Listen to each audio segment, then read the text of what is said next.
The Football Trash Talk for Real Fans podcast is an unscripted and free-flowing conversation that may touch on mature subjects. While the opinions are real, the research probably isn't, and we can't help that Atticus will probably talk about the Knicks.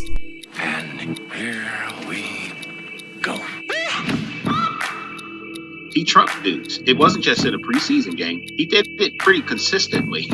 He left dudes saying, "What happened?"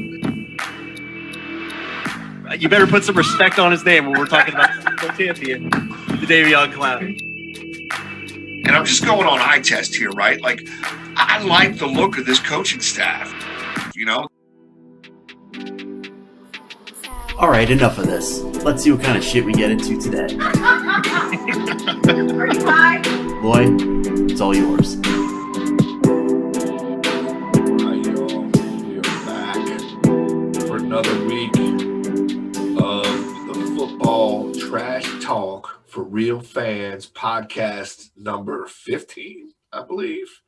Yeah, we're getting number 15. That's impressive. Honestly, I'm happy we kept it past like 6. I thought there's a couple weeks there where it got down to just me and Loy, and I was thinking, man, this was fun, but we're gonna stop at like number 7. But no, we even had people coming back. We got Jordan trying to make it in today, so We had Gorky last week, which was phenomenal. Yeah. Just want to say real quick before we get started, happy Mother's Day to all the mothers out there. Everyone always posts about how their mom was the best, so I think we have to have a Thunderdome to figure it out. But that aside, happy Mother's Day, guys. If you don't think your mom was the best, you need a new mom. That's not what I'm saying. I think my mom was great, but on Facebook, everyone's like, "Oh, my mom was the best mom." So I'm saying we should Thunderdome it and find out for real. Do it. My mom would absolutely win in a cage match. Yeah, see, that's the thing. Like, you guys are in Philly. You guys would bring weapons. My mom wouldn't know what to do in a cage match. So, unfortunately for my mom, she's a lover, not a fighter. There's just nothing good that would come for my mom out of a Thunderdome match for mother supremacy. I mean, clearly my mom was the best. I mean, look at this legend right here. How can you not see her work? The grandeur. You know, someone posted something today about why are people flossing when they don't have it to back it up. I think that was a I read today. Page, baby. Can I say flossing? Is that allowed? Am I allowed Of to say course, that? absolutely. You used it in the right context. Nice job. Nice job. We work on it. We go home and we study those things. I'm still learning how to say yeet properly, so it's all anyway. So yeah, we got some Aaron Rodgers news we're going to go over today. Mike, you happen to have that article up? I'd like to kind of run through those trades if we can. Those hypothetical trades. Trying to find it. And then I think Atticus is still trying to justify the horrible draft the Giants had. He's been rambling about it. He's made some Horrible comments. Oh my God. Because let me say this. I just want to say this. Down the drain. I'm thinking about your comments. You got some people coming back and blah, blah, blah, and I get all that. But your line wasn't that good 2 years ago either. Like, so, I mean, okay, so it might not be the worst line like it was last year, but... You mean the year before? Last year it wasn't so bad. Last year it was 32nd. 32nd in what? Everything, overall. Just 32nd. That was your line rating last year. It was the 32nd. Who provided that line rating? Who are you using? A Philly sports writer? NFL, that unheard of website, NFL.com. Okay. So, yeah, I mean, in the year before, when all these people are coming back, I mean, yeah, I don't know, man. Like, talk me into it. Talk me into why I should the Giants. I'll give you 2 uninterrupted minutes here to make me a believer in the New York Football Giants. Go ahead. Well, for one, I feel very comfortable with what we did in free agency. I think our free agent pickups, acquisitions, in terms of our receivers, we did pick up a tackle, I believe it was, from forget which team we got the guy from, but we did pick up a tackle. Clearly an all-star, yeah. He wasn't an all-star, but he was efficient. He's going to help to contribute to the cause. And there was an offensive line that was ranked worse than the New York Giants. That was the Los Angeles Chargers, by the way. And I don't think that we can use a whole lot of 2020 as a gauge based on the fact that there were a lot of players that weren't who opted out due to COVID. COVID definitely took its toll on a lot of different players in the league. So there are a lot of different variables that need to be considered when you're ranking the lines last year. Even at fluke of a Super Bowl with the 45-year-old quarterback who won, which was straight bullshit as far as I'm concerned. But the New York Football Giants, I think they had a remarkable free agency. Michael Loy will disagree with me, but I think some of our acquisitions in free agency definitely solidified parts of our offense that we desperately needed. Number one, we got Saquon Barkley coming back healthy. Two, we picked up, and I talked about this in a video that I posted.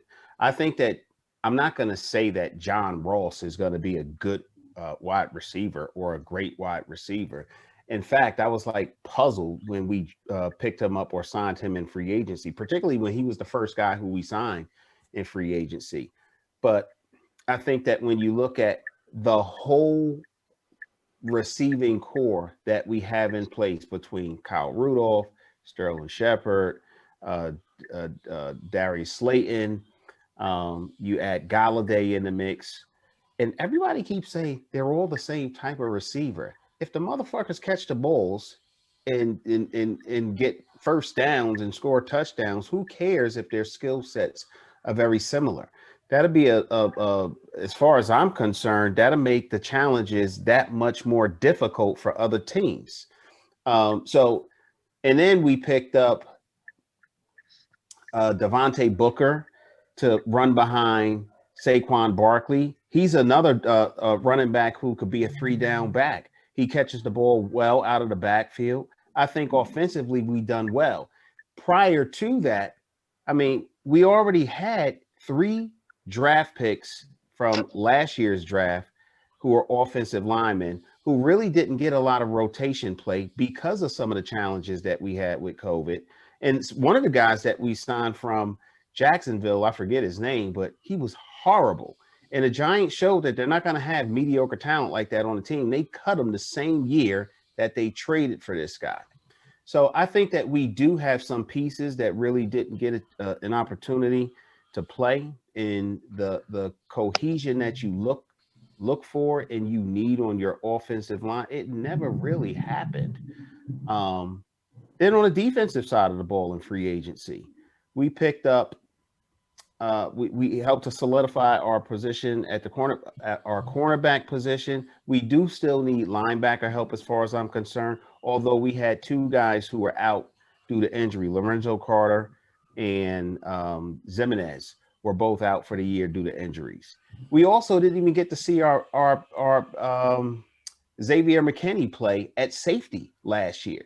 With those guys coming into play, I think we did really well in free agency. Then when the draft came along, listen, this guy, Rodarius Williams, who we picked up in the 6th round from Oklahoma State, that guy, I'm going to tell you, he's going to be one of the sleeper best players that came out of the draft in the later rounds.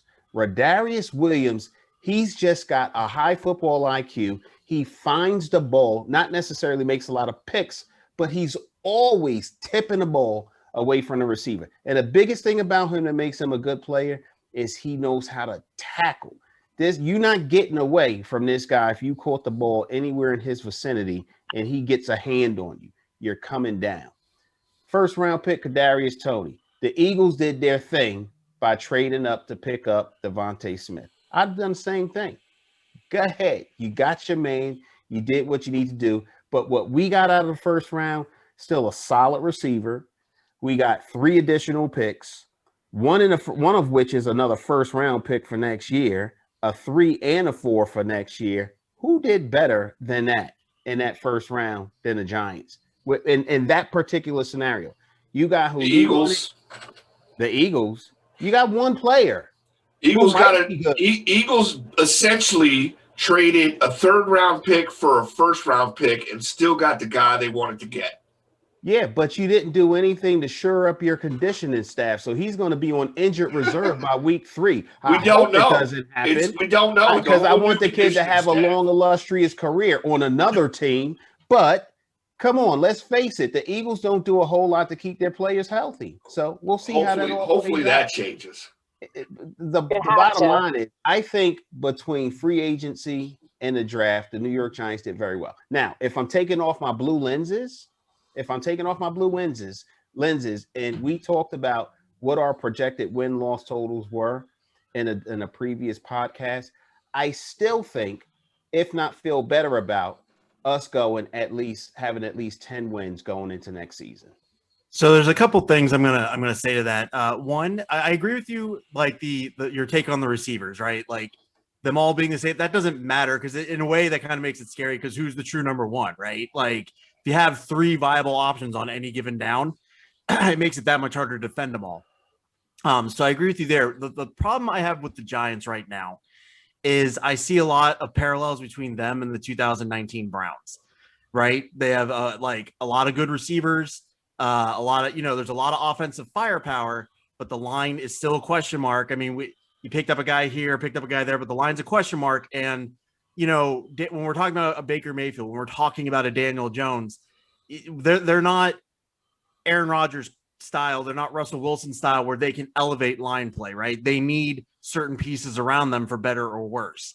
And so I don't know necessarily how that's gonna play out for them on offense. And Where do you see the weakness on the Giants line?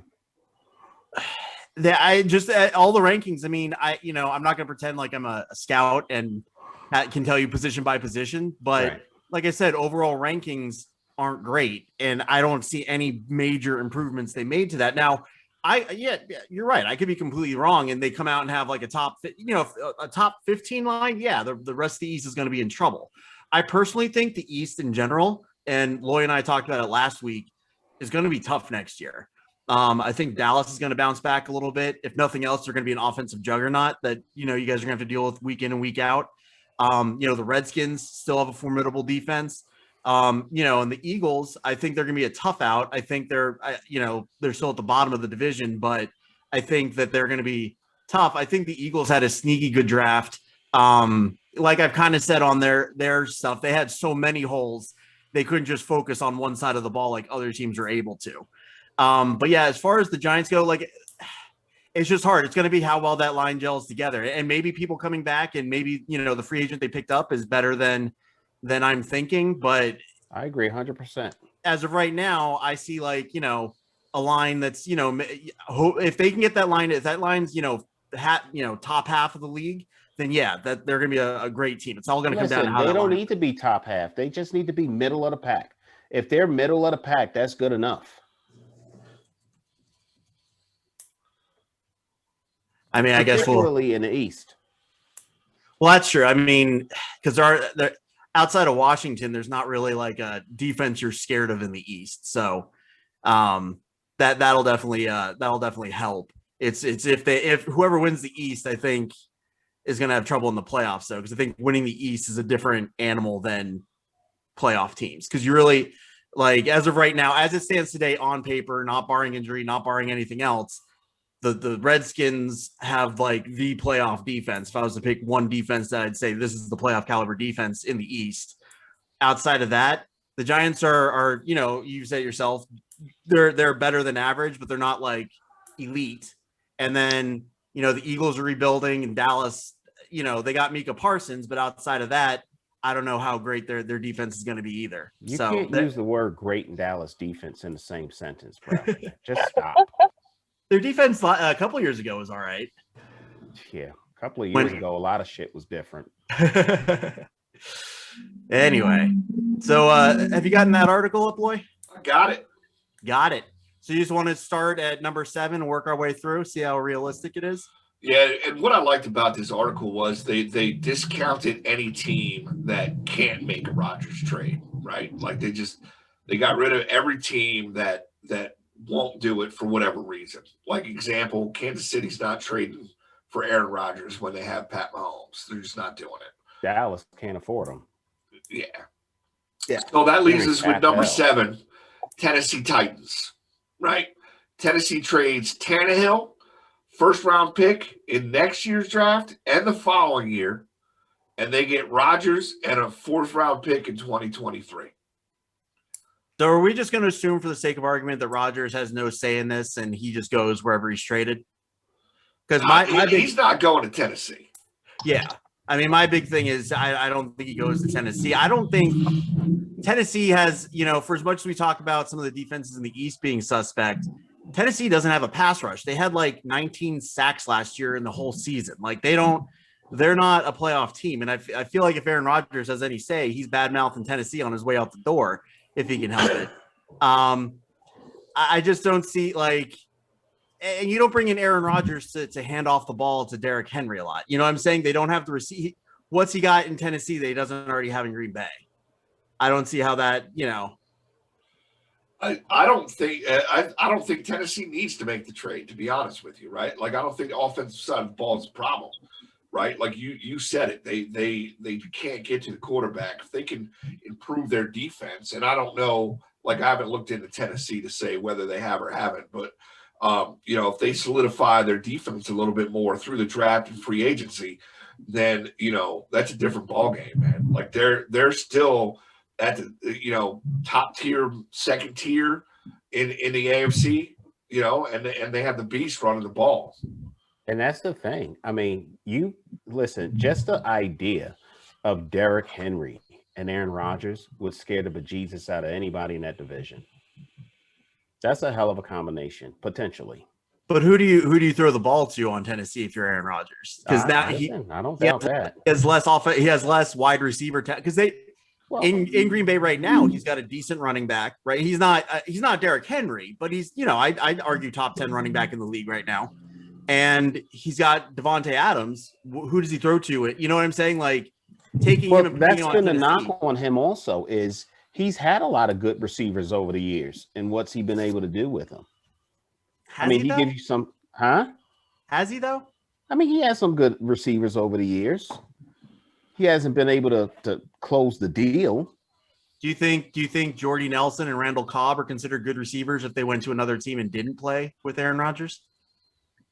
I think Aaron Rodgers helps to elevate the gameplay of anybody on a team. Now, I'm not going to say on the same level as Tom Brady, but he's had adequate, if not above average, receivers on his teams. I think that he wants to have a lot more say in who comes to that team, and that's part of the reason why he's so damn frustrated.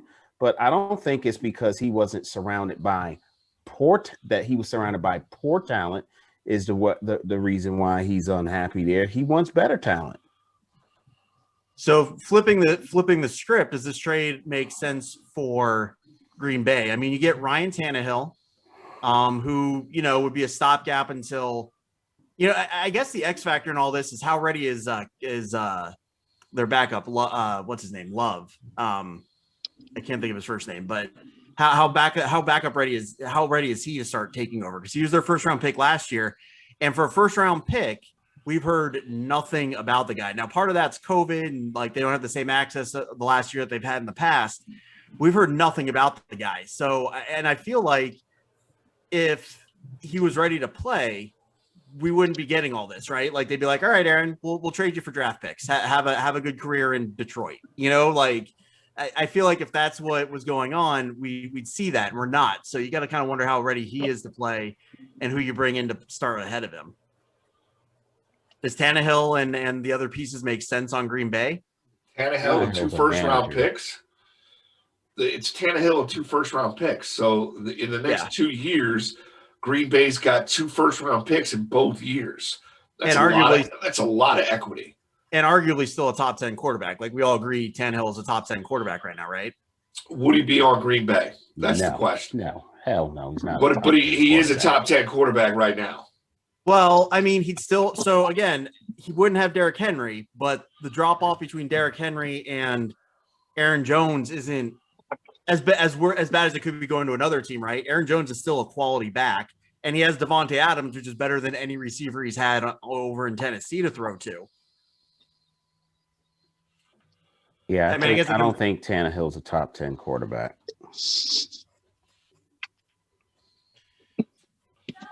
On a scale of 1 to 10. On Tennessee, you don't think he's a top 10 quarterback? On Tennessee? Yeah. You got a running back like Derrick Henry, and as well as their line performed, yeah, he's looking like a top 10 quarterback. His numbers are going to rank in the top 10 of the league, but he's the beneficiary of a lot of things that are not Ryan Tannehill. So on a scale of 1 to 10, 10 being like no brainer and 1 being like what's anyone thinking, how much sense does this trade make to you guys? From either side, from Tennessee or from Green What's Bay. Jordan got to say? Even though we don't see her face. I know. What's Lisa I'm driving. I'm trying to make my Mother's Day round. I think that Rodgers retires if he doesn't go where he wants to go. Really? Yep. I don't think he wants to stay with Green Bay, and I do think if he does not go exactly where he wants to go, he retires. Where does he want to go? Denver, apparently. Does he really?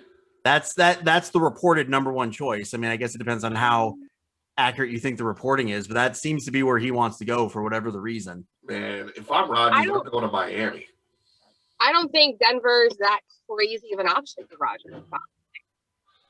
Well, Denver's on the list, right? Isn't Denver somewhere on that list? Yeah. So we'll get to them here in a minute. But I agree with Jordan. Like, he's got the Jeopardy host job just dangling over his head right now that he could take and They farm on lock. That's it. Retirement looking good, chilling, asking questions. Well, does he pull a Brett Favre where he retires and does Jeopardy for a year and then goes back to the NFL like for the Vikings? Or I mean, I think Rodgers fits in the best position out of everybody. Like, he can go where he wants to go, or he can retire, and either way, like, he's good. He's golden. So just sticking with the theme, are we kind of like this makes no sense for either side, really? I would score that like a 3-4. 3-4? Yeah, that's I was going to say about a 4. On Rodgers' side. It would be a come up for them, but I would, on Rodgers' perspective, I give that like a 3-4. All right, so let's move on. Who's number 6 on that list? The Las Vegas Raiders. These are you're going from least likely to most likely. Yes. Yeah, that's how the article is written. Yeah. Okay. So Las Vegas Raiders. So I've been on the record saying I don't get why every single quarterback that comes available is linked to the Los Angeles Raiders, other than maybe ESPN's trying to toss John Gruden a bone. I don't see any direction for the Las Vegas Raiders. Like, if they would just concentrate on doing any one thing well, they'd, but if I'm Aaron Rodgers, I don't want to go to a team where I'm playing like a half-baked team where I'm playing Patrick Mahomes twice a year. Like, I don't even know if I can win that division if I'm Aaron Rodgers, just because my team's not as good as Patrick Mahomes' team, which actually builds around Patrick Mahomes. The Raiders, I mean, I guess you could argue is an upgrade over Carr. What would it say the Raiders have to give up? Carr and draft picks? Raiders give up Carr, first and second next year, and a first the following year. They get Rodgers and a fourth in 2023. And apparently Rodgers said that he wants to simultaneously host a game show and play quarterback. So their logic here is that Vegas is close enough to LA that he could do that relatively easy. That's the logic of saying the Raiders. Like, I don't think Darren Waller, John Brown, and Henry Ruggs are enough to entice Aaron Rodgers. Like, that's I mean, Waller's okay, but he's still 31 or something like that. John Brown, I don't know, it's like signing John Ross and then Henry Ruggs.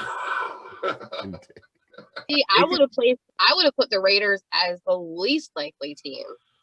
Yeah, but like we talked about last week, the only thing that makes sense is like they just figure all these guys just want to go live in Vegas. That's like the only thing I can think of, because there's nothing, especially like if you're Rodgers, you go there, they give up all these draft picks. Now you're not getting any reinforcements for and you're with a team that like they put a great line together 2 years ago and then blew it up for no reason. So you don't even know that your front office is going to do any good by you for the next, I assume Rodgers has what, like 4 or 5 good years left. if he gets on the right team behind the right line. So, yeah, I don't. The Raiders make. I'm with Jordan. The Raiders make less sense to me than Tennessee does. If I'm being honest, at least from Rodgers' perspective. Mm-hmm. So I'm gonna say three out of 10. Like yeah, I agree. Makes less sense than makes less sense to me than the Titans do. I would agree. Here's half the reason why Chris wanted to talk about this today. Coming in at number 5, Cleveland Browns trade next year's first round, the following year's first round, Baker Mayfield and tight end David Njoku. Njoku, put some respect on his name. Okay, because he's worthy of that right now. First round pick, bro. Okay, they get Rodgers and cornerback Josh Jackson. So here's the thing. Aaron Rodgers coming. So our team is built as it is with the fact that Baker Mayfield makes less than $1 million a year. If we trade for Aaron Rodgers, that the quarterback position goes from I think they're paying $5 million a year for all the quarterbacks put together to like 22 million or something. It's a huge change. So if the Browns were to get Rodgers, we'd have to give up something else, or at least get Beckham and Landry and a couple other players to re-up their redo their contracts so it all fits. Basically, if the Browns were to make this move, it's we have to win this in the next 1 or 2 years before everyone, That's the idea, though, isn't it? What did you say? That would be the idea, though, isn't it? Yeah, I mean that's what you're going for with this trade. Giving up Njoku's, he's like the third tight end on our roster, so that wouldn't be a big loss. The draft picks, I mean, ideally, I feel like, the Browns are a contender without Rodgers right now. So ideally, those are going to be late round picks, not the worst loss in the world. Honestly, there's a lot of people who, on the Cleveland Brown fan boards and stuff that don't want this, that Baker's their guy for better or worse. And one of the things, the one thing I will say is, I've been on the record saying I could see Baker topping out as a top 12 quarterback. Is he already there on this team? Can you name 10 better quarterbacks than him in the league right now?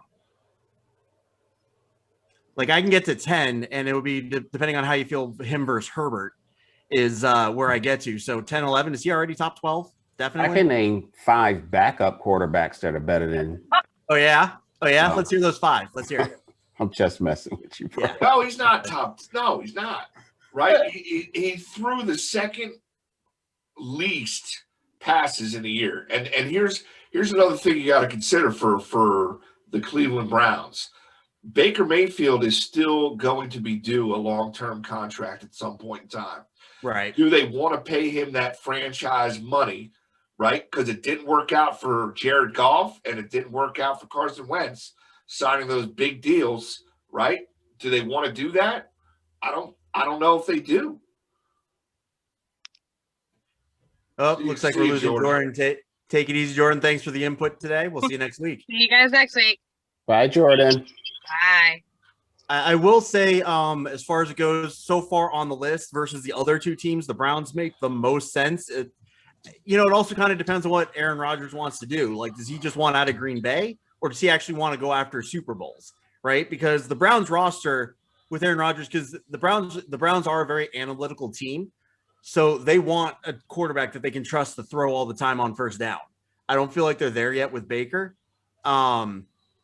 So, I mean, Aaron Rodgers makes sense to me. The big thing about the trade for him, like I said, is you're going to have to rework a couple things with other players.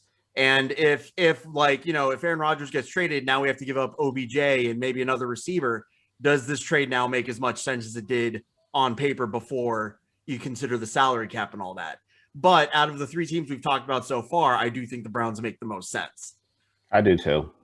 I think that even who wants to go live in Cleveland, right? With the weather and all of that crap. But he's living in Green Bay. So right. He's living, it's not a big deal.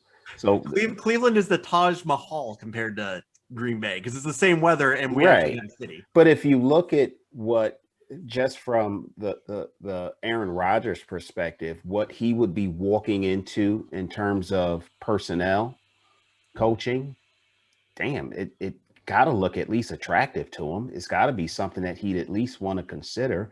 I mean, the Browns are with why can't I think of his name right now? Stefanski? Your quarterback. Mayfield. Baker Mayfield. With Baker Mayfield, they're a pretty solid team right now. You imagine him with that running game out there in Cleveland, all the weapons he's got at the receiving core, that defense that you guys just stacked during the offseason, he's got to be considering it. He's got to be. And they're going to pay him. Yeah, I mean, and here's the thing. Like, I like Baker. I've come around on Baker. He's embraced Cleveland. Like, I'll give him all that.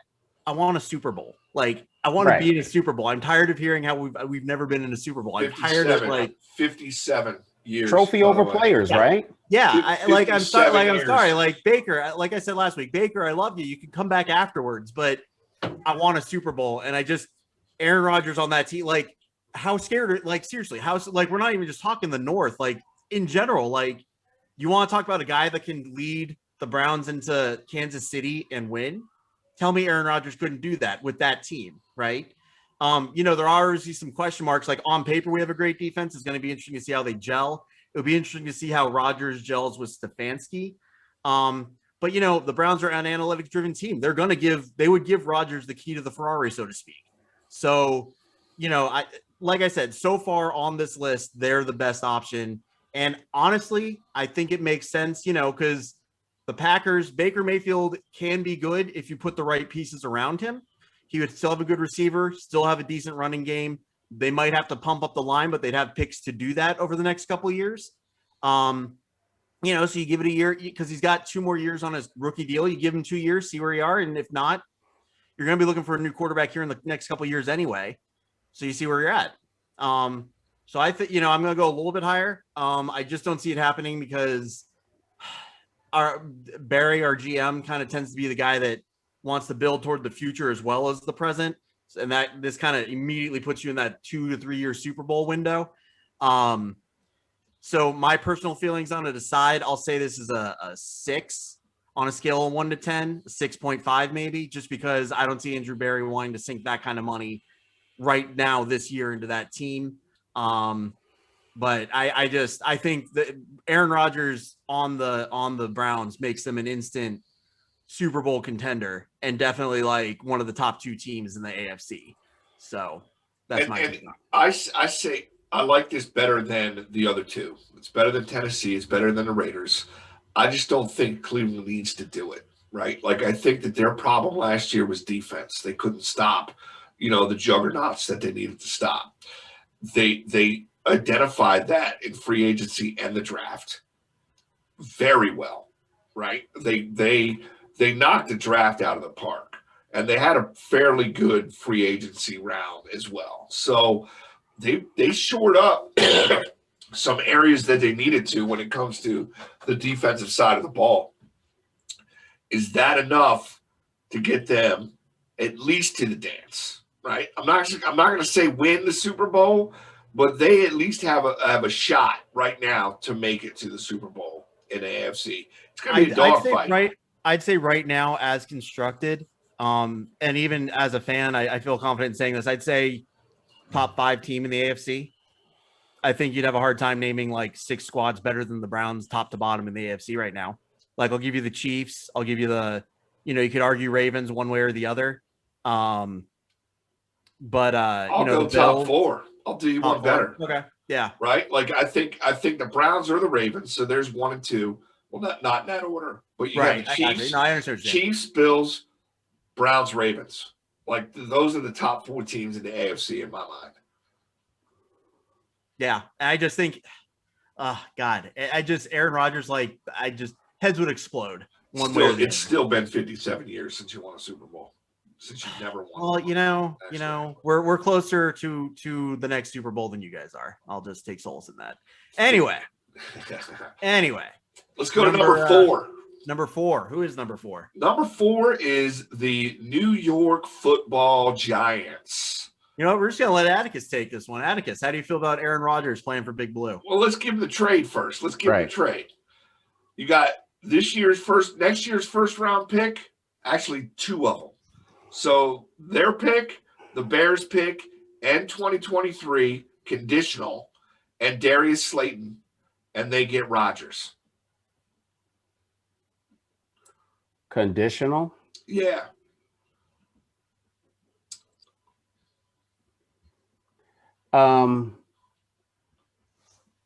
And they're going to lose Darius Slayton. I think that is something that you would want to consider. I don't think Aaron Rodgers wants to come to New York, but if he did come, I'd get an Aaron Rodgers jersey for sure.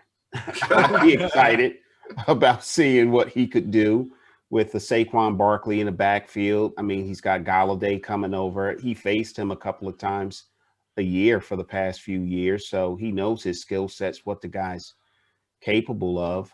I think that there's some talent that's been acquired on the defense to make him feel a little bit better about he don't have to go out there and put up 45 points a game. There are some questions on the line. I don't know that the questions haven't been resolved yet, or if they've gotten worse or what. That remains to be seen. I think that from what the Giants will be giving up, 2 firsts next year, a first the following year. Yeah, which is conditional. And giving up Darius Slayton, that's a lot of capital.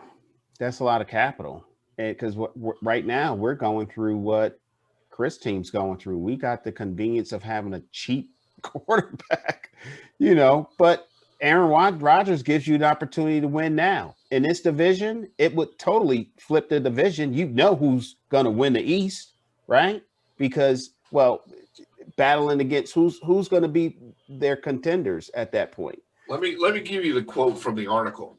Mm-hmm. The Giants aren't exactly close to winning the Super Bowl, but they are desperate to become relevant again. They haven't won a playoff game since 2011 run to the Super Bowl. So does it put them in the Super Bowl, Aaron Rodgers? Probably not, but it absolutely puts them in the playoffs. Do you do that for 3 or 4 years? And maybe Rodgers can help Jones? I don't know. I still think it makes more sense with Cleveland than it does with New York. I agree. Without knowing the other teams on the list offhand, like if Aaron Rodgers' goal is to win now, I don't think there's going to be another team on the list. Like you put, and again, I'm a Browns fan, but you put Aaron Rodgers on the Browns, and you can't argue Super Bowl contenders without mentioning them. You cannot. I don't know if there's going to be another team on the list because I don't know the list offhand that you can say that about. That you put them on there and they're instantly in the Super Bowl discussion. You don't think if he's on Tennessee that they're not in the Super Bowl conversation? Not with their defense, unless that they had I think they had their defense was their pass rush was so bad last year. It wasn't just bad for last year. It was historically bad. They sacked the quarterback. I want to say it was less than 20 times all year. So I mean that's one and it was 1.2 sacks a game. That's historically bad. And Aaron Rodgers does nothing to fix that. Right. So right. I'll tell you what. We keep talking about the different picks that teams are willing to give up, and some of the players also. I think that from what I'm hearing, next year's draft is going to be so good for teams with high picks that you want as many picks as you can have in next year's draft. So if right now, this is a prove it year for Daniel Jones, right? Wouldn't you want to have that 1 and that 3 pick next year? Especially if you don't know because you trade in for Aaron Rodgers because you want the fucking Lombardi. You don't want to just be a contender only for his clock to start running out and you're not a contender again and you're starting all over, right?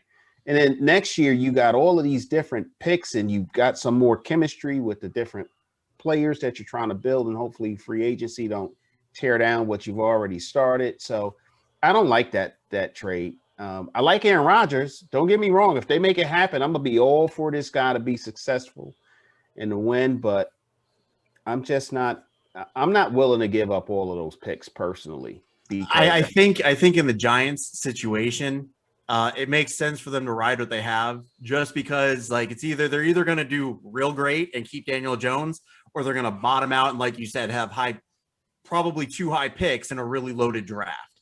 So To me, And they can trade down next year and do the same thing again. right. And Aaron Rodgers to the Giants, in all honesty, kind of puts them in the Pittsburgh situation where they're just good enough to where they're going to get they're just good enough to not be bad, but they're not good enough to really make any noise in the playoffs.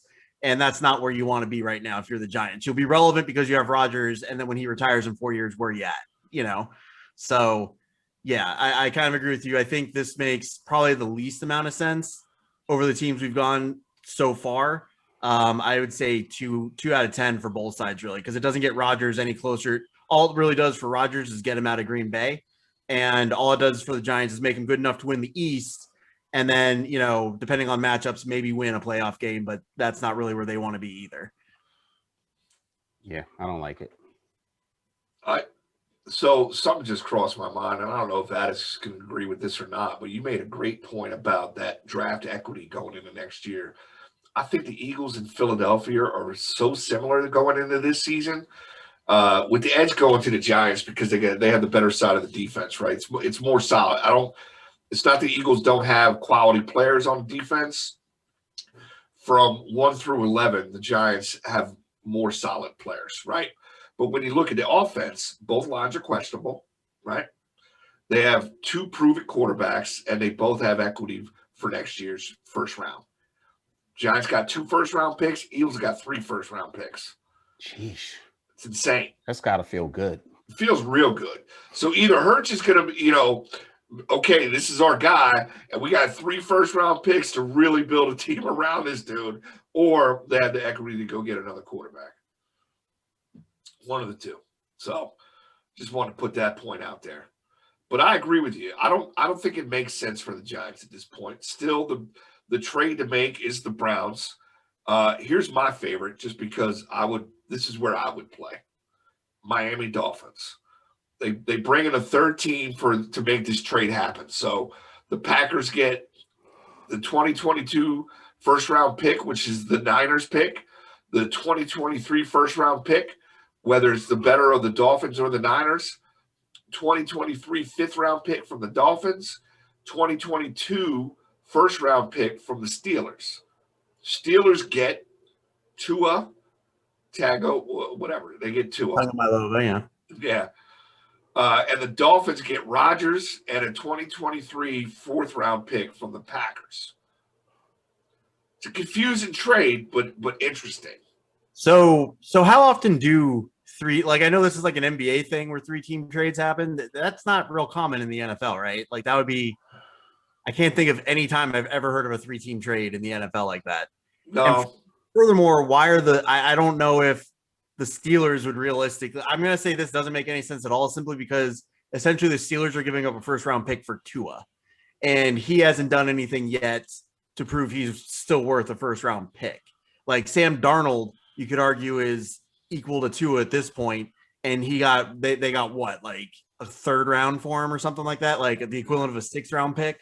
So I mean, I don't know why the Steelers would do this other than they were desperate to find the replacement for Big Ben.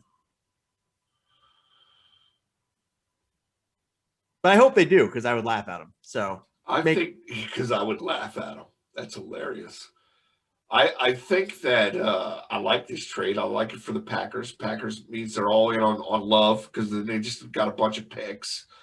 I like Rodgers on the Dolphins. The Dolphins are an up-and-coming team. They have a solid defense. They're pretty set on that side of the ball. Going into this year, they got Fuller, Waddle, Devontae Parker, and Mike Gesicki. And they have pretty sure they got a running back too. Yeah, I mean, this trade makes sense for the Dolphins. This trade makes sense for the Packers. I don't see how this makes sense for the Steelers, and that's the one hiccup to this whole thing. I don't see why the Steelers would make this trade. It doesn't make sense to me. Because, like I said, essentially the Steelers are giving up a first round for Tua, and I don't think, unless maybe you guys think differently, I don't think I would give up a first round pick for Tua right now. Would you? Hell no. So I'd give up a Snickers bar for him. I think that's their Achilles heel. is Tua, right? Like I think Tua is their Achilles heel. I would have stuck with Fitzpatrick But they've committed to Tua also. I don't Yeah, know. they have. Do you commit to him and then turn around and I mean, but this wasn't on the table, so but I they don't know. absolutely committed to him. You know, they traded out the number 3 pick where they could have had Trey Lance or Yeah. Mac Jones or Justin Fields. They could have had any one of those. So Well, I don't know if they're committing to him. I think we're starting to see NFL teams do the thing where, okay, we're going to load up the offense, see what you do with it, and if we don't like where you are a year from now, we're going to go draft another quarterback because they have multiple first round picks next year, right? So I mean, they have the ammo if they need. If they're not happy with Tua, like I don't look far enough ahead to know who the hot prospects are coming out next year, but they have definitely enough ammunition to go grab one if they want to. So I don't think they're necessarily committed to Tua so much as it's a let's see what we got. You got a year to prove it, big boy. And if not, because I will say their coach comes from the Belichick tree, so they don't need Tua to be Aaron Rodgers. They need Tua to be, circa 2007 Tom Brady. Well, that was the year that he was throwing it all over the place, like game manager Tom Brady, where they just need him to not turn the ball over and have like a high 60s, low 70s completion percentage. That's what they need him to do, which isn't unrealistic for him. So, but yeah, I just think this. I like it. I like seeing multiple teams doing different things. I just don't think this trade makes sense because again, I can't wrap my mind around the Steelers as they are giving up a first round pick for Tua, which is essentially what they're doing. I just don't think it makes sense for them as much as I would like to see that. Yeah, I don't see that one happening. Number There's 2. too many reasons why it shouldn't. Rodgers on the Dolphins would be fun though. I'd go see a Miami game with Sure Rodgers. you would. Yeah. So we'll say, what do you guys say? 2 out of 10? I mean, Rodgers would take this. Rodgers would do it. Rodgers would do it in a heartbeat. Yeah, go to a no-tax state, chill on South Beach during the, I'm sure, what's her name? Cheyenne Woodley. I'm sure she wouldn't mind chilling on South Beach while he plays on Sunday. So, yeah. 2 out of 10 only because they're on the list. For real. All right.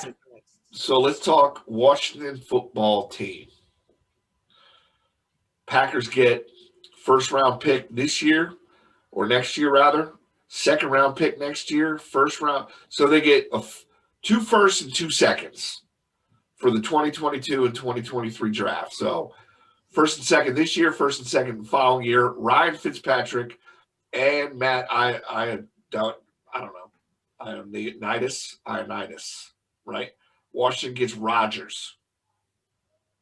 You know what's funny? Before you even mentioned Washington, I was thinking, would Washington be a good fit for Aaron Rodgers? It would be a good fit for Washington. I don't know about for Aaron Rodgers, to be honest with you, because who's he going to throw the ball to? He's got one. I can't think of his name. Chris Sims Jr. No, they got Terry McLaurin, who's a speedster. Right. But what I'm saying, that's what they've got. Curtis Samuel. They got Curtis Samuel, who came over from Carolina. Yep. You don't know what they've got as a team right now. As far as I'm concerned, I don't think that it's attractive enough for Aaron Rodgers to go to Washington as attractive as it would be for Washington to bring him in. I just don't see it. Well, I agree. I don't think Washington's as good as their defense is. I don't think Washington is truly a contender at this point. And I agree with you. I don't see where Washington is a big upgrade over what he's got in Green Bay. Again, I definitely agree. It's more attractive for Washington because, as tough as I think the East is, I do think it's definitely still up for grabs. And any one of the 3, the Giants, I wouldn't be surprised if the Giants, the Cowboys, or Washington wins it next year. And, this would definitely tip it in Washington's favor. But yeah, again, Aaron Rodgers, his situation, other than being out of Green Bay, doesn't change at all. It's the exact same thing he's got in Green Bay with arguably a worse receiving core. Not only is it a worse thing in those respects, I don't think that Rivera would put up with some of the personality issues that sometimes come with being the coach of Aaron Rodgers. I just don't. I see it just being a real toxic situation. Yeah, I just don't think personality-wise he fits on that team. I mean, not that I have a real strong feeling on what the personality of the Redskins is, but it doesn't seem like Aaron Rodgers-esque. I just don't see him going there. It makes a little bit more sense than some of the other teams. I still think it makes more sense than, say, the Raiders. So I'll give it like a 5 just because Washington would obviously really want it. But And Washington is still a scandal-ridden team. Let's not forget that too. Like, they're not really an attractive team to go play for. They did win a division last year, and I don't know that they won it because they were the better team. They definitely had the better defense, but I don't see the, oh yeah, Washington. That yeah. intrigues me. I don't see that at all. Well, when and it then the comes to funny that thing team. is if Aaron Rodgers went to Washington, like we've kind of touched on it, like if Aaron Rodgers goes to the Dolphins or if he goes to the Browns, you're like, oh crap, that's a Super Bowl team. Washington feels similar to the Giants, where it's like, okay, playoff team because someone has to win the East, but do I see Washington now winning the Super Bowl because they have Aaron Rodgers? Right. Not like I do the Dolphins or the Browns. Right. But Dan Snyder's the type of guy that would like this trade because it's going to put butts in the seats. So Dan Snyder. There's a lot wrong there. So number 1, I'm guessing, is the Denver Broncos. Denver Broncos. Packers get Patrick Surtain, wide receiver Tim Patrick, quarterback Drew Lock, first round pick in 2022 and 2023. Broncos get Rodgers and cornerback Eric Stokes. So essentially they're trading first round cornerback picks, although I think there's a wide gap between Surtain and Stokes as far as who can play. I mean, I like this trade I like the trade for both sides, really. I don't think the Packers are getting a super haul, but they're getting essentially, 4 first-round draft picks. Surtain and 3 first-round draft picks. Surtain and then the 2 picks. I mean, Drew Lock's a wash. It would be, I don't know if Green Bay feels great about Drew Lock being their quarterback or Love. I don't think they care. That being said, so if you're Aaron Rodgers what does Aaron Rodgers do for Denver though? Because their defense is suspect, right? Von Miller, we don't even know if he's going to play this year. So their defense is a little suspect. I mean, the division's tough, right? It's not a shoe-in. They're in Kansas City's division, right? Yeah. Kansas So again, City. you're back to playing Kansas City twice a year. I don't know if I see it. I don't know if it.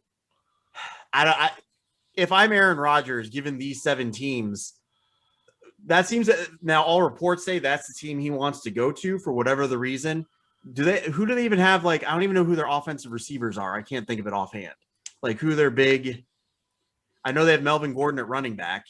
They got Sutton, Jerry Jeudy, and KJ Hamler. They got Sutton, who is still young, and then 2 young studs in Jeudy and Hamler. I think. Okay, so maybe that's attractive. How do you think Aaron Rodgers exists with John Elway though? I think they're drinking buddies, man. Why not? That's fair. I don't like this one. So, like, if I had to rank this, and let's say I'm Aaron Rodgers, let's just pretend, and I want to win another Super Bowl, like now, right? The best place to go is Cleveland. I think the second best is Miami, and then after that, it's a crapshoot. Maybe Washington, maybe because of their defense, and are they I think a higher caliber quarterback changes the outlook for Washington immensely, but like it's Cleveland, Miami, and then everywhere else in my book, right? Like Denver's not ready to win. Vegas is a mystery. The Titans, maybe that's number 3 if I'm going to win now, right? Well, because I think the Titans. So just based on how easy it would be to win the division, you'd have to go.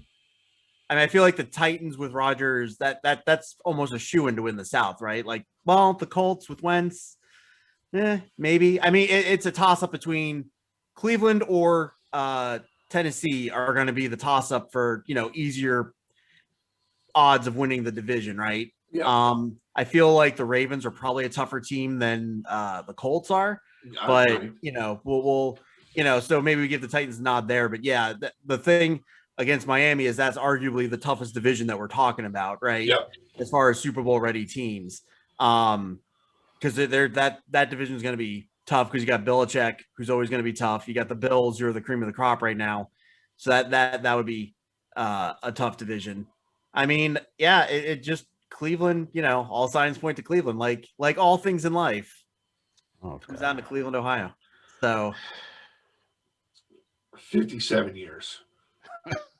I mean, but Aaron Rodgers on that team, and it's going to be a big 0 years since our last Super Bowl, which we already have future Super Bowl champion Jadeveon Clowney. That's what I was about to say. First is Clowney, now is Rodgers. 57. Can you imagine when they win what I'm going to be like? Can't be any worse than what the Eagles fans were like.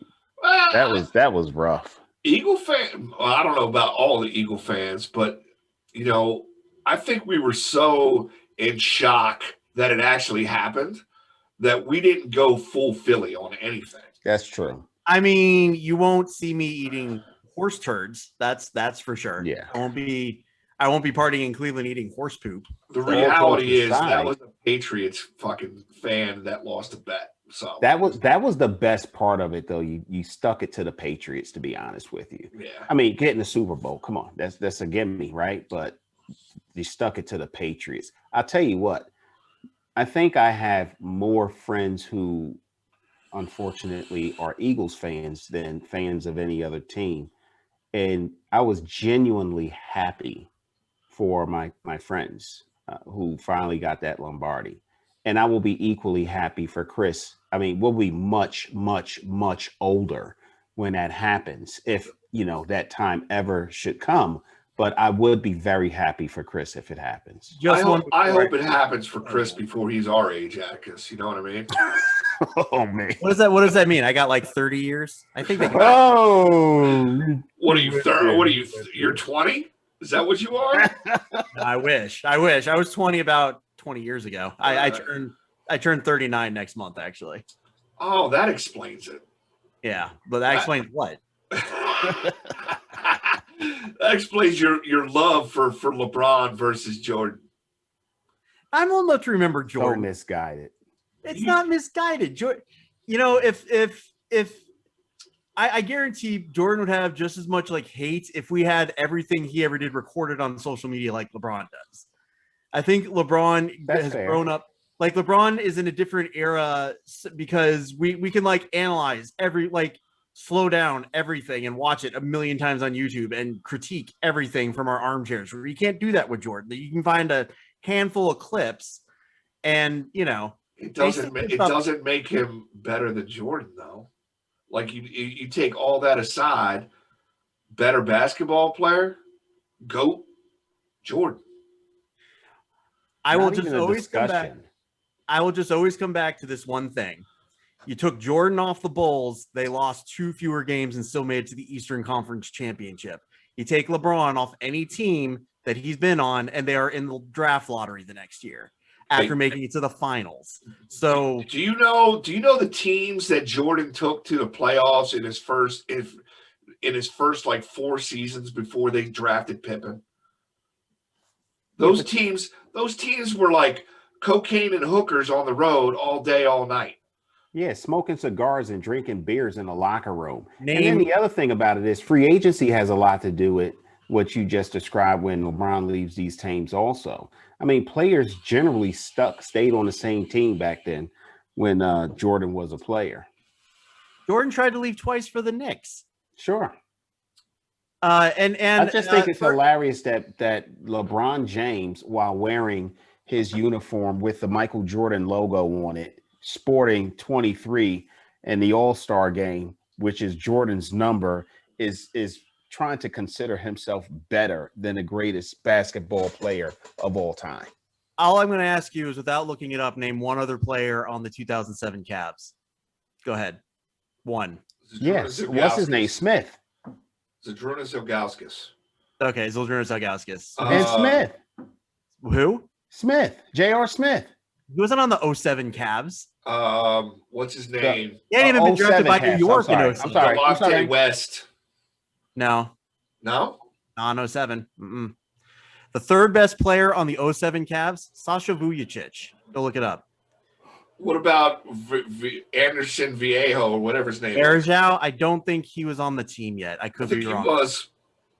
Okay, yes, perennial all-star Anderson Bergeau might have Okay. been on. Let me ask you another question.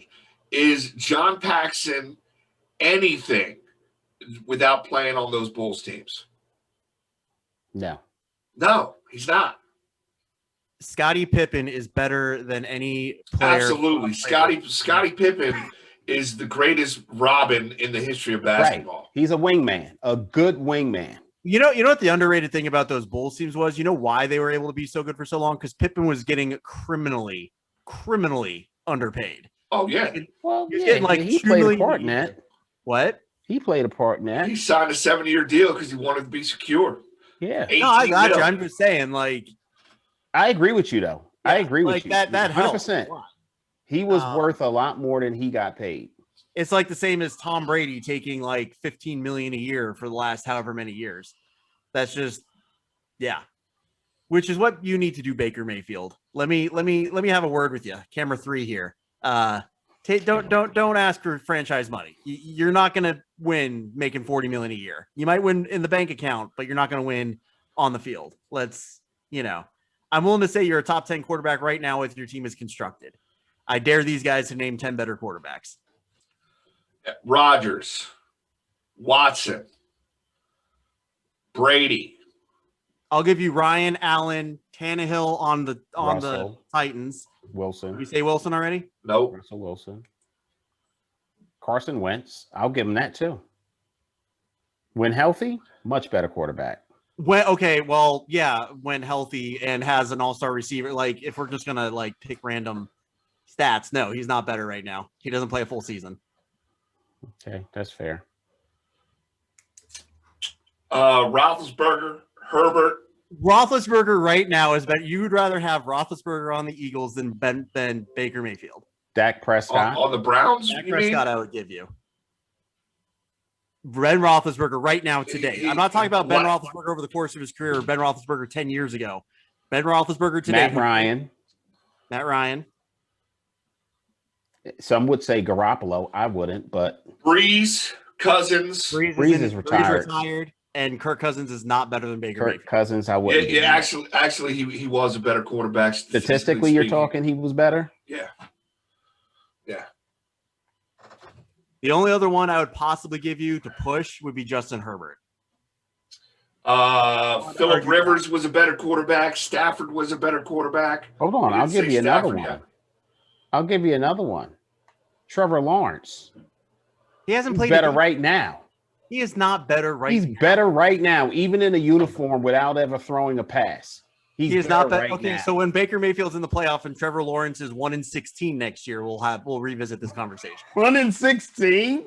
They're gonna win one game? Yeah, they'll win one. That's possible, actually. They'll win one. That's highly. I mean, if you go off power rankings where they're at right now, I think they have Houston at the bottom, followed by the Jags, and then the Jets, and at the mid to high 20s, they have both the Giants and the Eagles. You know where Cleveland is? Oh God. 5. The big question mark for Cleveland, honestly, this year. I'm leaving. We're not doing a podcast if the Browns win the Super Bowl. We're not. Let's just be clear on that. I mean, I'll do my own recorded Zoom call if the Browns win the Super Bowl. What about Joe Burrow? Is he better? He hasn't played. Not yet. Not yet. Joe Burrow's not better. If I'm being 100% honest, in 5 years, you could probably make the argument that I think Joe Burrow will be better, but today, no, he is not. Kyler Murray. That's a push. I'd say either or. I could see either. We're definitely over 10 though. Are we though? Yeah, we are. I mean, Dude, we've mentioned Lamar like 7 Jackson? more, and you were already at 7. Lamar Yeah, Jackson? you've mentioned them. That doesn't mean I agree with it. Like, I didn't say just name 17 quarterbacks, and I'm going to just say, yeah, oh yeah, Ben Roethlisberger's better. Like, no, that's not how this works. Well, what about Lamar Jackson? So my thing on Lamar Jackson, right? Here's the I will thing. say that this is how I will phrase Here's the this. thing. Go ahead. With I your will. thing. You take Lamar Jackson off the Ravens and put him on any other team not designed around his talents. Is Lamar Jackson a top 10 quarterback? Oh, put him on the Browns. My Put him on the argument Didn't Browns. he just win the MVP? Put him on the Browns. years ago. My argument is right. No, my argument is Baker Mayfield's game in general translates to more teams. You could take Baker Mayfield and put him on different teams, and he's going to acclimate better. I'm not going to say he's going to be all world. I'm just saying he's going to acclimate better than Lamar Jackson would. Well, that's because he's Ryan Tannehill. He's a game manager. Yeah, that's what he is. And Ryan Tannehill's a top 10 quarterback too right now on his team. I'm not saying that they're he's like an all-time great. I'm saying right now in his current situation, he's a top 10 quarterback. Did he Just ask like us Lamar who Jackson's we same thought thing. were 10 better quarterbacks? So let's do it again. Baker Aaron Mayfield? Rodgers, Deshaun Watson. Tom Brady. No, let's just go in order. Rodgers, Watson, Mahomes, Allen, Tannehill. We'll skip Breeze. Wilson. I'll skip Cousins because you don't agree. Tom Brady, Derek Carr, Lamar Jackson. Derek Carr's not better. Okay. Lamar Jackson, Justin Herbert, Matt Stafford. There's 10. Justin Herbert, I would push on. Really? Matt Ryan's better than him too. You don't think Matt Ryan's a better quarterback? We said Matt Ryan. No, he didn't. He said No, I Matt didn't. Stafford.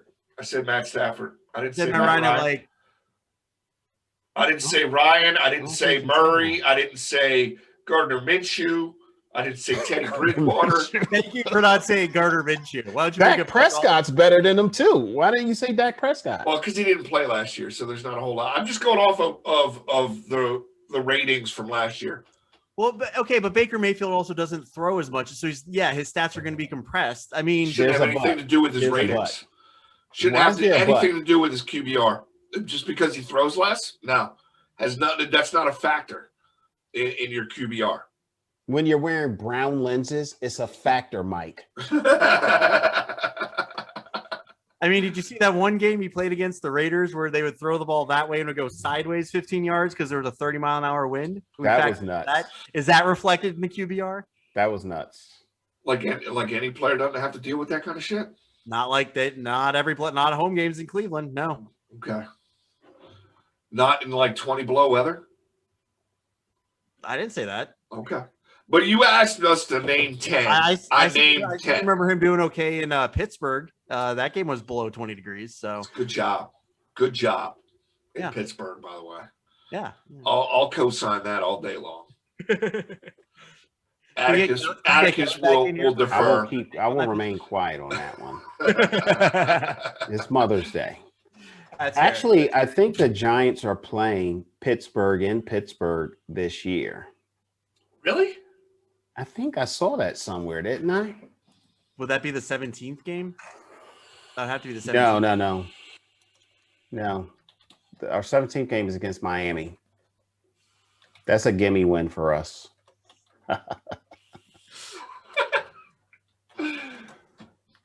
And I thought that was weird because you guys were in our rotation last year at AFC North, weren't you? Yeah. Browns were the 2020 NFC East champions. Yeah, no, we don't have you guys this year. Next year coming up. I still want to come see. I saw something earlier today, and I was like, I still want to come see a Steelers Browns game with you, but this year, oh yeah, we'll make that happen for sure. This year, the away game is Green Bay Browns, so that's already been. Listen, just keep in mind your team will probably be rapidly on the decline the next time you face the NFC East, so you may not want to attend the game with either me or Mike. In fact, we should all go together and do the podcast right from the stadium using our cell phones. Yes. That'd be awesome. Well, we can just set up a table with a camera. I got a GoPro. We can just set it up. Nice. And I mean, I do this on a laptop. We can do this all over the place. But next year the draft is in Vegas. I'm not saying. I'm just saying. That's enticing. I wouldn't mind going to Vegas for a draft. if I'm going to go to a draft, Vegas is not a bad option. Out of every team out there, a game I just want to see again, like regardless of who's playing or what, I just want to see a game in that stadium. I want to be in the Vegas stadium. I want to see a Raiders home game. Yeah, so definitely a work of art. Sophie Stadium's pretty nice too. Yeah. The Giants have a treacherous road schedule, by the way. Yeah. Don't the schedules come out Wednesday? Well, I don't. Something like that. I'm just looking at who their away opponents are this year. Kansas City, the Chargers, Tampa Bay, Chargers, yep. New Orleans, Miami. Well, Chicago's a gimme. And then the division, which say what you want to say. Tough. Yeah. It's those games. I think the division this year is improved, and I think that it's going to be a tough out for anybody. I don't see a team sweeping each other in the East this year. I just don't. Yeah. So given those away games, and don't worry about the East because those are going to be fights either way. What realistically do you see the Giants winning on those away games? On the away games? Yeah, just like because I could see them beating the Chargers because the Chargers are good, but they're still young. So I could see that being like that. That's a toss up in my mind. I'll give a slight edge to the Chargers just because the Giants are going across the country and playing at Chargers. Kansas City is going to be rough. The Saints could be a toss up just because we don't know how they're going to look post Breeze. Tampa Bay is going to be tough. What games of those do you see them winning realistically? I can see us winning. First of all, I'm going to give you what I think is probably the most likely we'll win. Chicago, Washington. On the road? Yeah, absolutely. Okay. Absolutely. Dallas and the Eagles are a toss-up. I don't know. I'll say we'll split those. So that's 3. The Chargers, I think we can beat. And I think we can beat the Buccaneers. And the reason I say that is because, what's his name? Shaq Barrett. That motherfucker had like 6 sacks on us last year by himself. If it were not for that, I mean, I think they only beat us by like 3 points or 7 points or something. It was a tough game. We just matched up very well against them. Was it at New York last year? I think it was in Tampa Bay, actually. Okay. And honestly, we've always matched up well against the Tampa Bay Buccaneers for some reason. And Giants fans will call Tampa Bay Stadium Giants Stadium South because we've always played them. I mean, when we went one of our Super Bowl runs, we went down there and we were the Buccaneers were heavy favorites to win. We went down there and fucking dismantled them. It wasn't supposed to happen, but it did. And every time we play them really hard. And most of the times we win. In fact, Ryan Fitzpatrick, the last time we played them, Ryan Fitzpatrick came in relief for the turnover machine, just Jameis Winston. It was a freaking shootout. It was like he threw like 5 touchdowns in that game, and we still wasn't that the game where Daniel Jones was like, "Let's effing win" or whatever? That was that game, yeah. That was the next game. Well, maybe it was that game, but yeah, that was his debut. He won that game. So I'm looking at 4, and then St. Louis. I mean, New Orleans is a possible. There's a possibility. Yeah, we don't know what that. Like I said, that's a possibility. The ones I just don't see. I don't see you guys winning at Kansas City, but I don't. But we can win 4 of those games. Right. What about the Eagles? What are the Eagles' away games next year? Well, they just put L's on it. They didn't even put the teams. Is that what they did? You heard it here first. I go to Atticus for all my NFC East news, so I take that as gospel. Hold on. What the hell?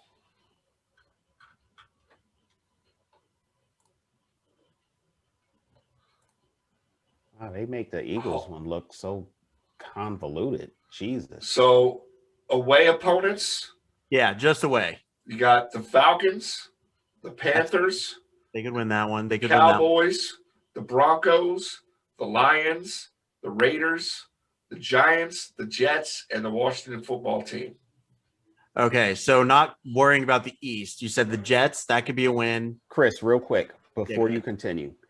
The Eagles on NFL Network said has in terms of strength of schedule, theirs was the easiest schedule in the league going into 2021. I'll take that all day long. Of course, I would too. All day long. That's their road schedule is not treacherous. No, it's really at all. Like not worrying about the East. So the Jets, that's definitely a possibility. The Panthers sounded like the hardest away game that you mentioned outside of the East. I think Atlanta might be scary. I think they might be a sneaky team this year. I think they could beat the Broncos. I think they could beat Detroit. I think they could beat the Raiders. Jets could be a toss-up. They typically own the Jets, though. Panthers. I mean, they could win 4 of those games. Well, is that an away game? Panthers? They haven't decided that yet. Yeah, these are all away opponents. The Jets game has been decided. That's an away game? Yeah. Okay. Yeah. But the Eagles play well at MetLife. That'll be like an NFC East game for you because it's in MetLife Stadium. They've historically done well there. We heard you, Mike. We heard you. How did they? As a NFC East outsider, how have they historically done? Can we elaborate? They've owned the Giants. Oh, hey. Pretty much. In the last 5 years, they've owned the Giants. Yeah. Starting in 2000, right? The Giants' all-time record versus the Eagles, they had a wide lead, right? All time. It's all tied up right now. It's all tied up. So, which is weird. Literally, the rivalry is dead even. And that's a long fucking rivalry, too. So, not to completely change gears, but we mentioned the Falcons. It made me think of something. Julio Jones is apparently going to get traded here in June because it spreads out I don't know enough about the cap to understand how it works, but apparently it spreads the cap hit out. Instead of it all being this year, it's half this year and half next year. If you're the Packers, do you trade for Julio Jones as a way to cheer up Aaron Rodgers and maybe smooth things over? Yeah. I think Julio could still play. What is he, 31? He's not that old. Yeah. I mean, well, and plus he wouldn't have to be the number 1 receiver. Like he can just be the overqualified number 2 to Devontae Adams and just be the over-the-top guy. If I'm Green Bay, you have to. I think Rodgers throwing the ball to Julio Jones is scary because Rodgers could put it anywhere. Right. And Jones can go get it anywhere. By the way, it's funny because I follow Cleveland boards, obviously. One of the things that annoyed me about Browns fans, I'll say this, is they backed Baker a little too hard. Like people were arguing that they shouldn't make the trade for Aaron Rodgers because Aaron Rodgers is, quote, washed up. And not that I'm like, listen, 80% of Aaron Rodgers is better than Baker Mayfield right now. Like Aaron Rodgers hasn't thrown double-digit interceptions in a season in over a decade. Right. Well, and he's the reigning MVP. That's insane. They were just making like he's washed up. I don't know how he's going to fit in the offense. It's like he's going to fit wonderfully. He's Aaron Rodgers. He'll fit wonderfully in the offense. They want to be a pass-first offense. They want the run game to complement the pass game, not the run game to be the run game. But yeah, so come on, Browns, handle success a little bit better, Browns fans. I need better from you. Anyway, I think we'd be remiss if we didn't mention that the last time that we were all on a podcast together, we talked about the New York Knicks and what they were going to do in the remainder of the season. And since that discussion, the Knicks have been 3-3. Respectable. With 5 games to go. So that makes, like, what did I say? They were going to be, I said they were going to be 5-6. That's what I said. So right now they're 3-3. They got LA, Clippers, and then the Lakers. And I think the Laker game is actually going to be LeBron's return to the starting lineup. So there's that. Let's not lose sight of the fact that regardless of how many more games we win, and we will win a couple of more games, we're going to finish with a winning record, which hasn't happened in a long time. That's fantastic. That is fantastic. Well, I had you guys beating the Clippers, so that's one of the two. And the Lakers are looking kind of vulnerable right now, although LeBron will be coming back. Well, we just beat the Lakers, so I ain't worried about them. Your Lakers, Michael Loy. Yeah, without doesn't AD matter. or Doesn't LeBron. matter. Listen. Don't start making excuses. Doesn't This guy, without that. See, guy. that's Fuck another outta thing, here. though. So, What's with all of these butts? barring injury, LeBron. Oh my God! like, Aren't you supposed to plan for that? Games every season. LeBron can't say that shit. Injury. Like, he played every game every season. LeBron can't say that. Likes to take a rest. Oh, we're turning this back to that. Well, that's what players do now. Like, that's whatever, man. I'm not worried about it. Jordan wouldn't do it Good for Jordan. because he's the GOAT. Hmm. You know what? The Knicks are going to crush the Lakers. They're going to crush the Lakers. The Lakers going to lose their play-in game, and Lakers are not losing a play-in. That's going to be a LeBron's tough. gonna leave them 10 o'clock game. Be back in the draft lottery. There, I said it. I said what I said. I think that makes a huge difference. Coast to coast games. I mean, 10 o'clock at night. I mean, normally we're playing at 7 East Coast time. That's 10 o'clock West Coast time. They're used to that shit out there. We're not. That's going to be a factor. Well, they're playing today. They're playing the Clippers today. I know, but that's at 3:30. Yeah, but they're also at the Lakers on Tuesday. So they're just in LA for the next 4 days. Yeah, 3 I days. know. I still think that definitely plays a huge part. I tell you what, if we would have had this discussion in the beginning of the season, these games I would have automatically chalked up to. First of all, I'd be well beyond any type of hope that we would have any type of success, and I'd be looking at the draft, right?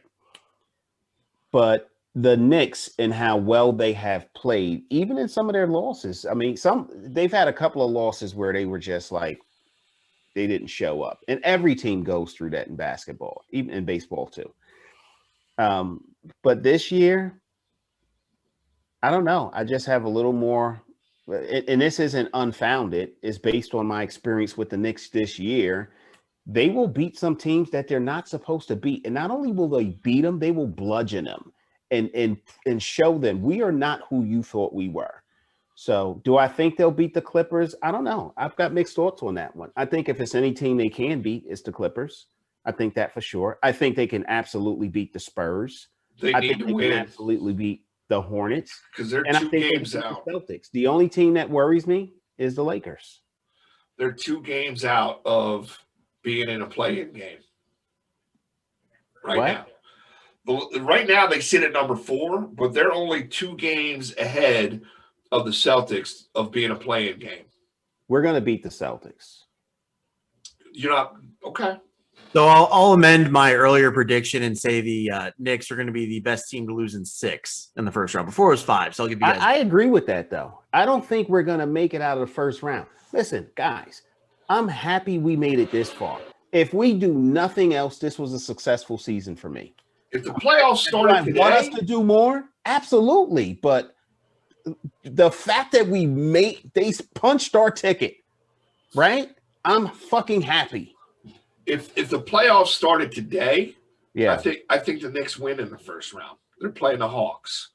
I think they could beat the Hawks in a series. I agree with that. Well, if the season ended today at the second full weekend in May, your Cleveland Indians would be in the playoffs. Oh, God. We're on a baseball. AL Central. We don't talk about baseball on this podcast. We're the Cavs. Oh, they're eliminated. Oh, well, yeah. I mean, We just talk shit all the time. hey, wait a minute. I had to hear about when's the last time the 76ers, how many years have it been since they won the finals? They're looking good though. They're Looking good. looking. Well, so are the Browns. How many years has it been since 76ers have won NBA finals? 17, 38. 38. Yeah. I mean, Cleveland did it in 2016. I can remember that. Can you remember 78? Oh, yeah. 4-4-4. Most below Julius Erving. I remember it like it was yesterday. 78 went by real fast in your 4-4, didn't it? What? It was 4-4-4. Moses Malone prediction of what they were going to do in the playoffs. Oh, I thought you meant you were running a 4-4. I thought you were hearkening back to previous podcasts where you talked about running a 4-4. 4-5. 4-5. My fault. 4-4-9. Yeah, if we do face the Hawks in the playoffs, I'd be very happy. We swept them this season too, so we probably beat them in 4. I don't know about 4. No, Nah. It's 7-game series. I think you're gonna think it's probably 4-2. I'd go 6. It's a 7-game series, right? It's not a 5-game series. no. The first round is 5 games, isn't it? Nah, I thought it was 7. I think they moved all to 7. Oh, okay. All right. Well, if that changes it, then I would say 6. Yeah. No. Well, I would be remiss. It says it doesn't really matter who makes playoffs in these because they're just going to lose to the Bucks anyway. We have beat the shit out of the Bucks this year, mind you. Not in the playoffs, you haven't. And then Not in the playoffs, that's true. But I think we beat them 2 out of 3 this year. Bucks are just going to lose to whoever wins the West. So Miami beat the Bucks last year, bro. right, Miami's sneaky though. Yeah. They would be just so mediocre and then start playing at a level 10 every player. It's like, where the fuck did these guys come from? well, they started off really slow. Didn't they? Like start off like 2-11. Yeah, they did. They looked bad. Yeah. Of course, they also only got like 2 weeks off from the end of. They played a 6. What was the finals last year? 6-game series. 6-game, right? I don't remember. It was such a weird. Did they win a game? It was in the bubble. Yeah, no, they won. I definitely remember them winning one game because we went to the B-dubs, and me and my roommate went to a B-dubs, and there was Heat fans on one side of us, and this like 16-year-old kid and his dad who were Lakers fans, and they started fighting right behind me. Oh man. And Miami live entertainment, huh? Yeah, I want to say Miami won 2. I'm pretty sure they won 2. Listen, I like our chances going into the playoffs. I mean, it doesn't matter who we face. I know we're going to win a game. You're playing with house money. What's that? You're playing with house money. Yeah, absolutely. Absolutely. I'm very happy with. Listen, my hat game has increased by probably 12 hats during the season. So that says a lot. Okay? That says a lot. What about your Sensi game, though? My Sensi game's increased. I got the brown Sensi back there. It's smelling good. It's got the welcome scent. Yeah, it's real nice. I like it. Maybe you guys will get something for Christmas. I haven't decided yet. We'll see how charitable I'm feeling. Are you vaccinated, By the Chris? way, What? Are you vaccinated? Yeah. Mm-hmm. Are you coming to the barbecue? More likely, yeah. Mm-hmm. Depends on where it is. Like you guys keep it. For some reason, Jordan wants nothing to do with your house, Atticus. I don't know what it is about your house, but she wants it anywhere but Casa did Day. she say that? She like every time we've talked about it, she's like Key West. She's talking about North Carolina. It's like we should definitely plan something like that. Well, Liesel's saying so Liesel's apartment complex has we have like a poolside bar that we can rent out and a little thing, and Orlando's got plenty of hotel rooms. But no, I'm game for wherever it is. Mm-hmm. Andy has a bed and breakfast and 2 bars in Key West. Mm-hmm. Just saying. Mm-hmm. I mean, I'm game for Key. That's like a 4-hour drive for me. We should do a podcast from Key West is what we should do. On Andy's boat. And not let Andy on the podcast. We use his boat. We're gonna commandeer his boat into a podcast with I'm on a boat playing underneath the entire podcast. Nice. Anyway, I just want to Even tease it his again. late night 2 a.m. videos. I just want to tease it one more time. I talked a little bit about it last week, but my friend Landon Cohen, who did get drafted, for anyone who listens this far, got drafted by the Lions in, when did he get drafted? 2010, somewhere around there. He won a Grey Cup. He ended up winning a Grey Cup in the Canadian Football League, but he played for the Lions, the Bears, played for the Seahawks in their Super Bowl loss to the Patriots. So, yeah, I'm going to catch up with him this week and hopefully have him on next week or the week after. So, like I said, we'll get to talk to him about preparing for the draft, what that was like, his favorite locker rooms, stuff like that. So we're not allowed to ask him what he thinks about run versus pass at the goal line? Are we allowed to ask him that question? Yeah, you can ask him that question. Just, he's my friend. Bitter feeling for everybody that day, except for the Patriots. Yeah, we could. I don't know. I mean, if I'm being honest, he was picked up like he was a late addition. They had an injury, so it's not like he was on the team all year. He kind of came on right either the last game before the playoffs or headed into the playoffs. I forget which it was, but that doesn't make it sting any less. I'm sure. Oh, I'm sure you get that far. Yeah. I definitely remember watching that game though. Yeah, that was rough. That was rough. I think that's my favorite thing though on ESPN because they have Mina Kimes, who's the super fan of the Seahawks, and just I don't know if you guys ever watch Highly Questionable, but every chance they get, they roll the the footage of the interception on the goal line. In all serious though, that was a hell of a fucking jump on that ball. That was yes, you should maybe you should have ran a ball, whatever, but the pass was there. It was just a hell of a jump, man. Dude made a play. Well, and the thing is, yeah, I mean, that's the thing about that if he had made the touchdown, because if you look at the play develop, there's the clear lane, it was really well designed. If the guy doesn't get the amazing jump and intercept the ball, if anything other than an interception happens, whether it's a reception for a touchdown or he just bats it down and they run it on the next play and score, do we even talk about that? You know what I'm saying? It's not even a thing we think about. So it is what it is. Oh, Pete Carroll. That shirt's on fire, Atticus, by the way. I do like that shirt, despite the team. Oh, thanks, guys. Yeah. You got the shirt hat combo. I appreciate that. They don't really match up well, but whatever. It's a Sunday. So would you guys get the ladies for Mother's Day? Anything? Any advice to anyone for scrambling for some last second gifts? A gift? I got her a gift card is what I got her, but I also we couldn't go out to dinner. We wanted to, but we ordered from a pretty nice restaurant. You familiar with the Blue Grill House, Mike? Yep. Yeah, we ordered from the Blue Grill House.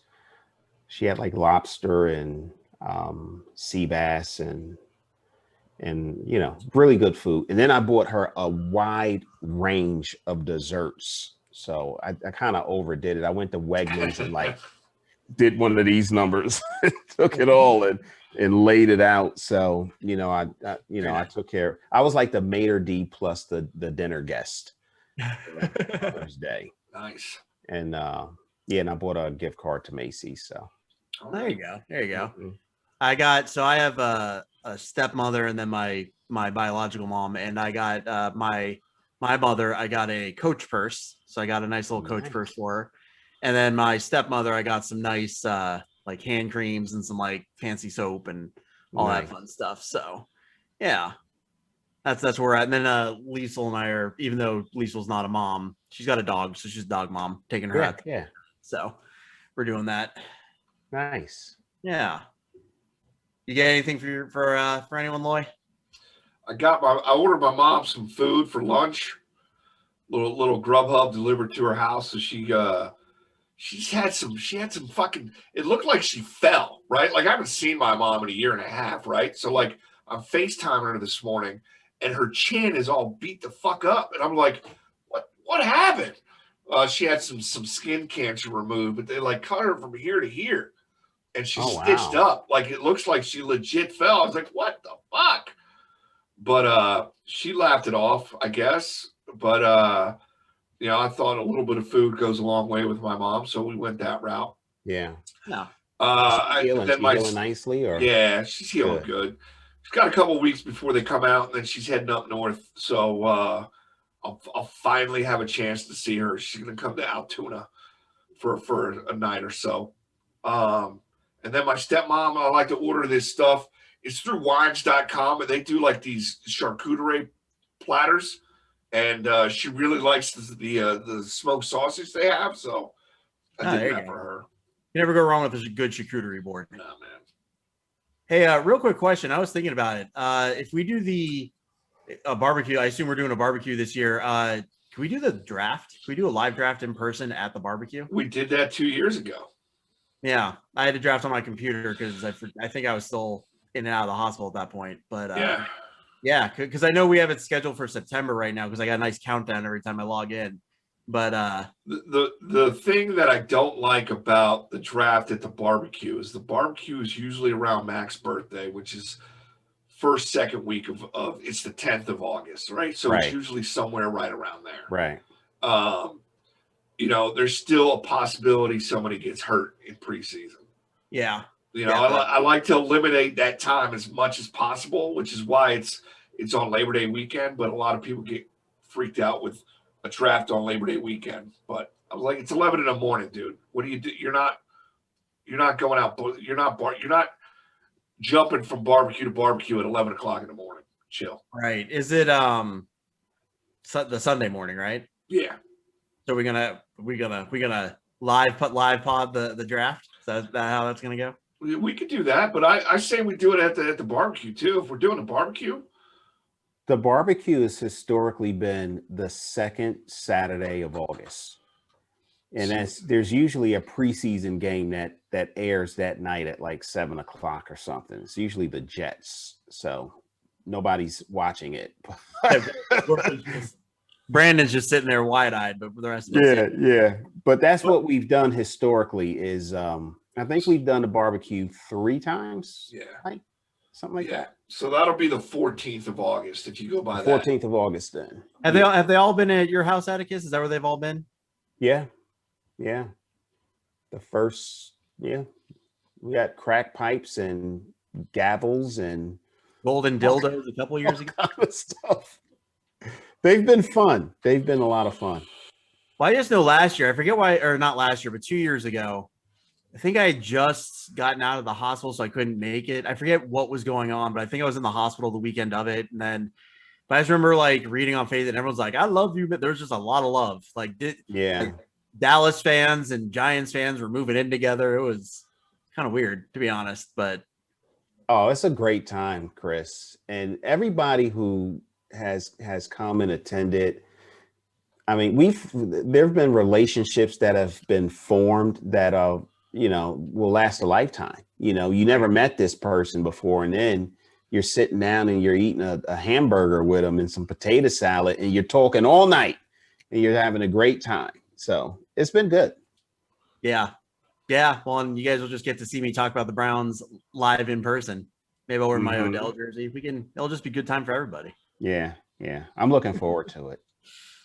Yeah, no, I am too. I've already told Liesel, I told her she's invited because she's in the group, but I'm going at some point whenever they figure out when that's going to be. So we're going to have servers this time. We're just expecting it to be a lot of people. We want people who are attending to be vaccinated. If they're not, then the people who are not vaccinated, we're going to limit them from coming into the house just because we want to make sure everybody's safe and practice. And it depends on where we are at that time of the year too. So we'll see what's going on in terms of where we are with this pandemic and what the CDC says. But we're going to have people serving because we're still expecting a huge turnout. And usually I'm stuck at the grill. I ain't trying to be grilling this year.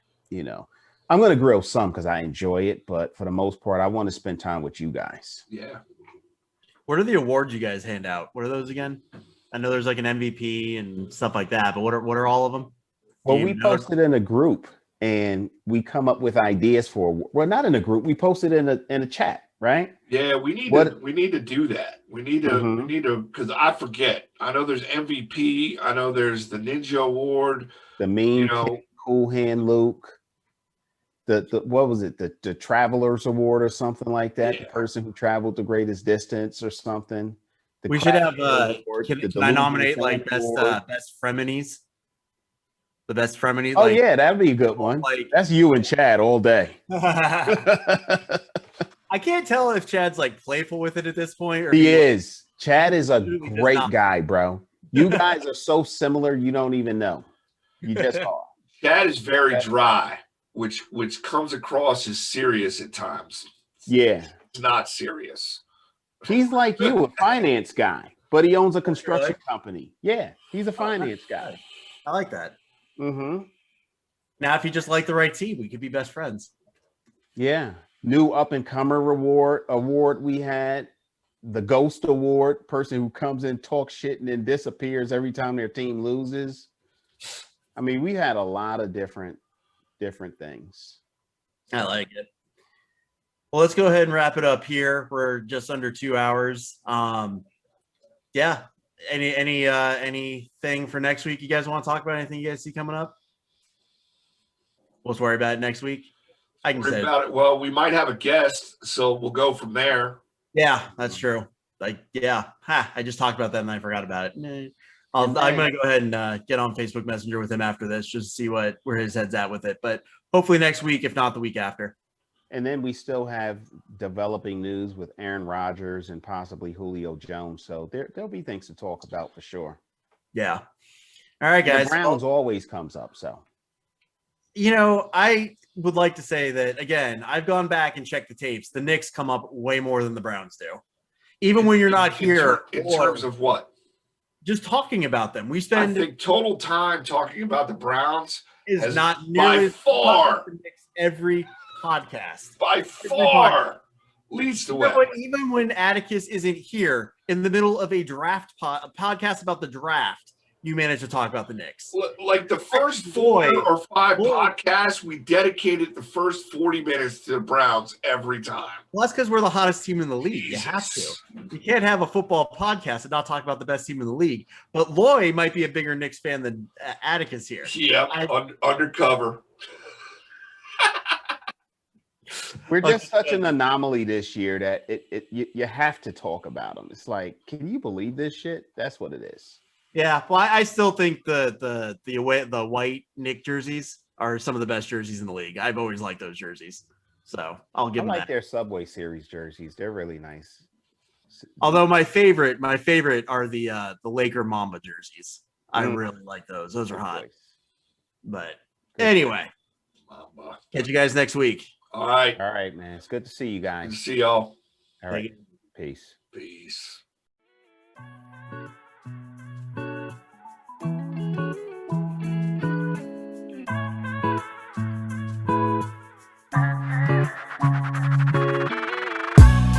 Well, everybody, that wraps up our show for this week. Thanks for listening. Here's a random weekly fun fact for you. With 4 Super Bowls between these 3 men, Bart Starr, Brett Favre, and Aaron Rodgers have each played exactly 16 seasons donning the green and gold of the Green Bay Packers.